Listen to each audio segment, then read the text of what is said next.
ब्रेकनंतर बुलेटिनमध्ये आपलं स्वागत। महत्त्वाची घडामोड आहे। प्रधानमंत्री किसान सन्मान योजनेचा हप्ता आज जाहीर होणार आहे। या योजनेअंतर्गत 9.5 कोटी रुपये शेतकऱ्यांच्या खात्यात जमा होणार आहेत। याचा देशभरातील जवळपास 9.25 कोटी शेतकऱ्यांना फायदा होणार आहे। तुम्ही आता स्वतः पाहिलेला आहे। राज्यातील शेतकरी बांधवांसाठी आता मोठी खुशखबर सरकारने दिली आहे। शेतकऱ्यांसाठी आज धमाका अपडेट आलेली आहे। आज दुपारी 3 वाजता शेतकरी बांधवांच्या खात्यामध्ये 4,000 रुपये जमा होणार आहे। ही मोठी बातमी आता सूत्रांच्या माध्यमातून देखील आलेली आहे आणि सरकारने देखील आता अधिकृत अशी घोषणा केली आहे। सरकारने सांगितल्यानुसार राज्यामधील 93 लाखांपेक्षा जास्त शेतकरी बांधवांच्या खात्यामध्ये आज दुपारी 3 वाजता मोठी रक्कम जमा करण्यामध्ये येणार आहे। अखेर आता शेतकऱ्यांची प्रतीक्षा संपत आहे। नमो शेतकरी योजनेचा 8वा हप्ता जो की खूप महिन्यापासून रखडला होता त्याची अधिकृत तारीख सरकारने सांगितली। त्यासोबत PM किसान योजनेचा 22वा हप्ता असे एकूण 4,000 रुपये थेट शेतकऱ्यांच्या खात्यामध्ये जमा करण्यात येणार बदलची मोठी शक्यता सरकारने सांगितली आहे। त्यासोबत सूत्रांनी दिलेल्या माहितीनुसार शेतकऱ्यांसाठी आज खुशखबर आली आहे। आजच्या मुहूर्तावर ही मोठी रक्कम शेतकऱ्यांच्या खात्यामध्ये मिळणार असल्याचं सरकारच्या माध्यमातून आता सांगण्यामध्ये आलं आहे। त्यामुळे शेतकऱ्यांमध्ये आता आनंदाचे वातावरण सध्या निर्माण झालेलं पाहायला मिळत आहे। बघा शेतकरी बांधवांनो, भरपूर दिवसापासून तुम्ही नमो शेतकरी योजनेच्या हप्त्याची वाट पाहिली होती। सरकारच्या माध्यमातून दोन्ही हप्त्यासाठी 7,200 कोटी रुपयांचा निधी आता मंजूर झाला आहे। आज दुपारी 3 वाजल्यापासून डीबीटी तंत्रज्ञानाच्या द्वारे हे पैसे थेट शेतकरी बांधवांच्या खात्यामध्ये आता जमा केले जातील। पहिल्या टप्प्यामध्ये राज्यातील निवडक जिल्ह्यांची यादी सरकारने दिली आहे। बघा सरकारने आता स्पष्ट केलं आहे आपल्या महाराष्ट्र राज्यामध्ये टोटल 36 जिल्हे आहे। त्यामुळे आज सर्व जिल्ह्यामध्ये वितरण केलं जाणार नाही। सरकारच्या माध्यमातून यादी जाहीर करण्यामध्ये आली आहे।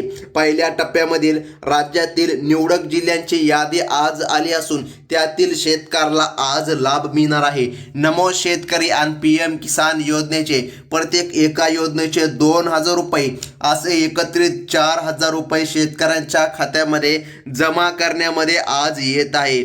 तर शेतकरी बांधवांनो, प्रशासकीय सोयीसाठी बघा राज्याचे 36 जिल्ह्याची संख्या पाहता एकाच वेळी सर्व जिल्ह्यांमध्ये पैसे सोडणे तांत्रिकदृष्ट्या कठीण आहे। बँकाच्या सर्व्हरवर ताण देखील येऊ शकतो। त्यामुळे प्रशासनाने जिल्हे 3 टप्प्यामध्ये आता विभागले आहे।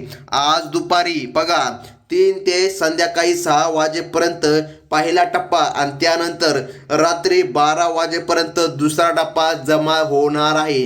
जे जिल्हे पहिल्या यादीमध्ये नाही त्यांची माहिती आपण या ठिकाणी पुढे देखील पाहून घेऊया। कारण बघा सरकारच्या माध्यमातून याद्या आता जाहीर करण्यामध्ये आलेल्या आहे। याद्या अत्यंत महत्त्वाच्या आहे। आता जाणून घ्या पहिल्या टप्प्याच्या यादीमध्ये जालना जिल्ह्याचा समावेश सरकारने केलेला आहे। बघा जालना जिल्ह्यामधून जर तुम्ही आपला व्हिडिओ बघत असाल तर तुमच्यासाठी आनंदाची बातमी आज सरकारच्या माध्यमातून आलेली आहे। बघा आता त्यानंतर प्रामुख्याने अंबड, भोकंदर, बदनापूर आणि घनसावंगी या तालुक्यातील पात्र शेतकऱ्यांच्या खात्यामध्ये आज दुपारी पैसे यायला सुरुवात होणार आहे।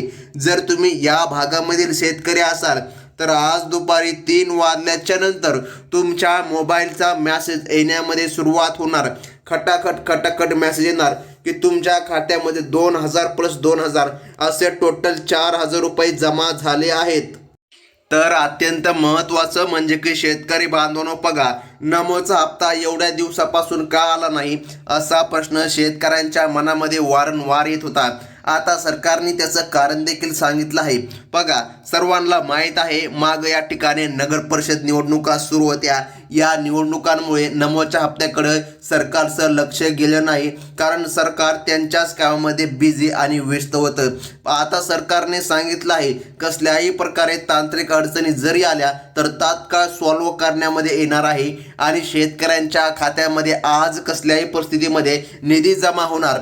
त्यानंतर बघा सरकारने सांगितलंय आता 4 दिवसापूर्वीच हप्ता वितरित करण्यामध्ये येणार होता, परंतु महाराष्ट्राचे उपमुख्यमंत्री अजितदादा पवार डिप्टी सीएम यांचं निधन या ठिकाणी प्लेन क्रॅश होऊन झालं होतं. त्यामुळे देखील नमोचा हप्ता जमा करण्यामध्ये आला नव्हता, रोखला होता. परंतु आता तसं काही घडणार नाही. राज्याचे मुख्यमंत्री देवेंद्र फडणवीस आणि उपमुख्यमंत्री एकनाथजी शिंदे यांनी आता सांगितलं आहे, पात्र शेतकऱ्यांच्या खात्यामध्ये आज कोणत्याही परिस्थितीमध्ये निधी जमा करण्यामध्ये येणार आहे. तसे आदेश आता सरकारच्या माध्यमातून देण्यामध्ये आले आहे. बघा, पंतप्रधान नरेंद्र मोदी आणि मुख्यमंत्री यांच्या उपस्थितीत झालेल्या निर्णयानुसार बँकांना निधी वर्ग करण्यामध्ये आला आहे. मात्र 2026च्या नवीन वर्षासाठी सरकारने नवीन अटी आणि नवीन नियम आता घातले आहे. या अटीमध्ये जे शेतकरी बसतील, जे पात्र राहतील त्यांच्याच खात्यामध्ये टोटल 4,000 रुपयांचा लाभ आज देण्यामध्ये येत आहे. सरकारने सांगितलं आहे, आता सरसकट सर्वांना लाभ देण्याऐवजी केवळ गरजू आणि खऱ्या शेतकऱ्यांची निवड केली जाणार आहे. आता बघा, सरकारच्या माध्यमातून कोणकोणत्या जिल्ह्यांमध्ये व कोणकोणत्या तालुक्यामध्ये आज वितरण केलं जात आहे. तर बघा, आता सरकारने सांगितल्यानुसार उत्तर महाराष्ट्रामधील धुळे जिल्ह्याची निवड सुद्धा पहिल्या टप्प्यासाठी करण्यात आली आहे. त्यानंतर बघा, धुळे जिल्ह्यामधील शिरपूर, साक्री, सिंदखेडा येथील शेतकऱ्याला आज प्राधान्याने हा लाभ मिळणार आहे. या तालुक्यामधील शेतकऱ्यांनी आपली बँक खाती तपासून घेणे अत्यंत महत्त्वाचे काय आहे, कारण आज दुपारपासून तुमच्या खात्यामध्ये लाभ जमा केला जाणार आहे. त्यामुळे शेतकऱ्यांसाठी मोठी बातमी आज सरकारने दिली आहे.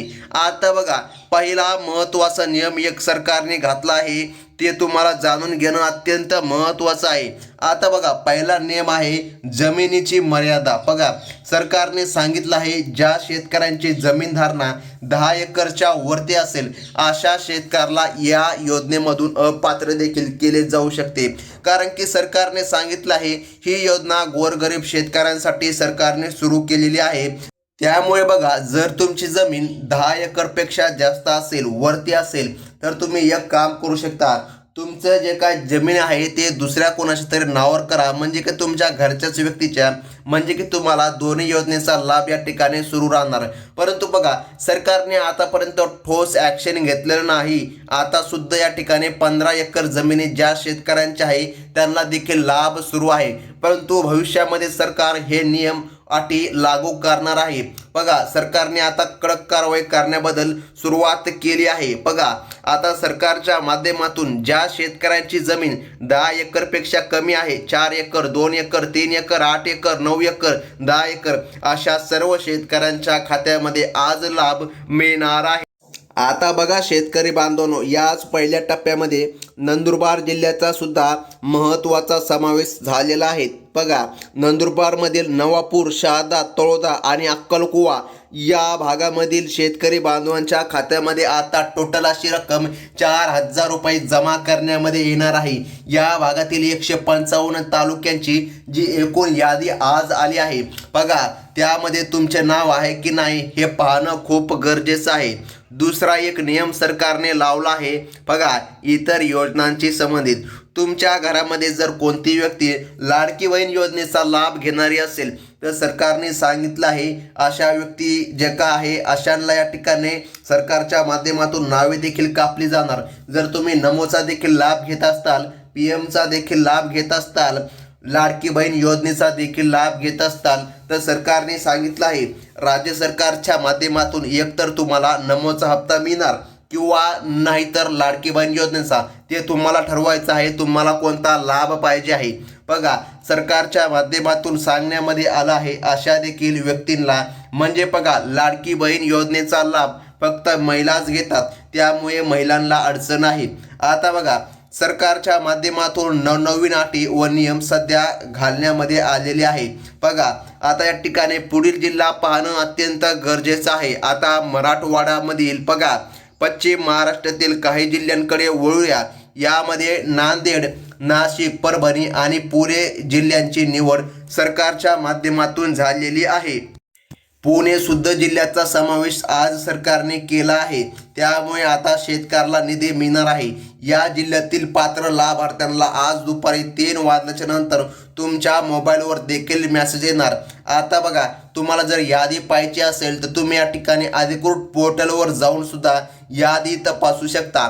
आता महत्त्वाचं म्हणजे की बघा, आपण पण सध्या यादी पाहत आहोत। आता बघा, PM किसान योजनेसाठी फार्मर आयडी कार्ड हा एक सर्वात कडक नियम सरकारने घातलेला आहे। ज्या शेतकऱ्यांकडे फार्मर आयडी कार्ड नाही किंवा ज्यांनी चुकीच्या पद्धतीने फार्मर आयडी कार्ड अशांना लाभ भेटणार नाही। सरकारने सांगितलं आहे तुमच्याकडे ओरिजिनल अशी जमीन असायला पाहिजे, म्हणजे की तुम्ही पक्के शेतकरी असायला पाहिजे, तेव्हाच तुम्हाला लाभ मिळणार, अन्यथा सरकारच्या माध्यमातून कारवाई देखील होऊ शकते। आता बघा शेतकरी बांधवांनो, आता जिल्ह्यांची यादी अत्यंत महत्त्वाची आहे। विदर्भामधील नागपूर, बुलढाणा आणि भंडारा या जिल्ह्यांसाठी सुद्धा महत्त्वाची अपडेट आहे। या जिल्ह्यातील शेतकऱ्यांनी आपली बँक KYC पूर्ण करून ठेवा, तर बघा तुम्हाला 4,000 रुपयांचा लाभ या ठिकाणी तुमच्या बँकेच्या खात्यामध्ये जमा करण्यामध्ये येणार आहे। बघा, सरकारने सांगितल्यानुसार घरामधील फक्त एकाच व्यक्तीला नमोचा लाभ मिळणार। जर नवरा बायको दोघेही लाभ उचलीत असतील तर अडचण येणार। आता बघा, जिल्ह्यांच्या यादीकडे वळूया, कारण की बघा, कोकण किनारपट्टीवरील रत्नागिरी आणि रायगड जिल्ह्यांसाठी देखील प्रशासनाने तयारी सुरू केलेली आहे आणि सरकारच्या माध्यमातून त्या देखील शेतकरी बांधवांच्या खात्यामध्ये आता निधी हस्तांतरित होणार आहे। त्यामुळे शेतकऱ्याला कसली चिंता किंवा काळजी करण्याची गरज पडणार नाही। आता आजच्या यादीमध्ये ज्या शेतकऱ्यांची नावे आली त्यांच्या खात्यामध्ये निधी तर येणार, परंतु ज्यांची नावे आलेली नाही अशांना पण चिंता करण्याची गरज पडणार नाही, कारण की बघा 7 ते 15 दिवसाच्या आतमध्ये पुन्हा सरकार वितरण सुरू करणार आहे। म्हणजे की टोटल अशा महाराष्ट्रामधील 36 जिल्ह्यामध्ये वितरण पार पडणार आहे। आता महत्त्वाचं म्हणजे की जाणून घ्या शेतकरी बांधवांनो, बँक खात्याची KYC अपूर्ण जर असेल तर तात्काळ पूर्ण करून घ्या, कारण तुम्हाला या ठिकाणी सरकारने सांगितल्यानुसार अडचणी देखील येऊ शकते। विशेषतः ज्यांचे आधार कार्ड 2015च्या अगोदर उघडलं आहे त्यांनी आपला फोटो आणि माहिती नक्कीच अपडेट करून घ्या। जुन्या फोटोमुळे आधार प्रमाणीकरणामध्ये अडचणी येतात। तुमचे नाव आणि जन्मतारीख आधार कार्डवर व्यवस्थित असेल तरच तुम्हाला 4,000 रुपयांचा लाभ सरकारच्या माध्यमातून देण्यामध्ये येत आहे। आता कसल्याच प्रकारे शेतकऱ्याला चिंता करण्याची गरज पडणार नाही। आता अत्यंत महत्त्वाचं म्हणजे की जाणून घ्या शेतकरी बांधवांनो, हा लाभ नेमकं कोणकोणत्या बँकेमध्ये जमा करण्यामध्ये येणार आहे। भरपूर दिवसापासून अशा बातम्या देखील सुटल्या होत्या, या बँकेमध्ये लाभ येणार, त्या बँकेमध्ये लाभ येणार। सरकारने सांगितलं आहे सर्वात प्रथम SBI बँक, ज्याला की स्टेट बँक ऑफ इंडिया म्हणतात, या बँकेमध्ये लाभ येणार। त्यानंतर पोस्ट पेमेंट बँकमध्ये लाभ येणार। म्हणजे की बघा, सर्वात प्रथम सरकारी बँकांमध्ये हा लाभ मिळणार, त्यानंतर जेवढ्या खाजगी बँक आहेत त्या देखील बँकेमध्ये लाभ मिळणार। म्हणजे की बघा, सर्व बँकांमध्ये हा लाभ मिळणार आहे। त्यामुळे शेतकऱ्याला कसल्याच प्रकारे अडचण येणार नाही। ही होती अत्यंत महत्त्वाची बातमी आणि अशाच प्रकारच्या नवनवीन बातम्या पाहण्यासाठी लगेच आपल्या चॅनलला सबस्क्राईब करा। धन्यवाद।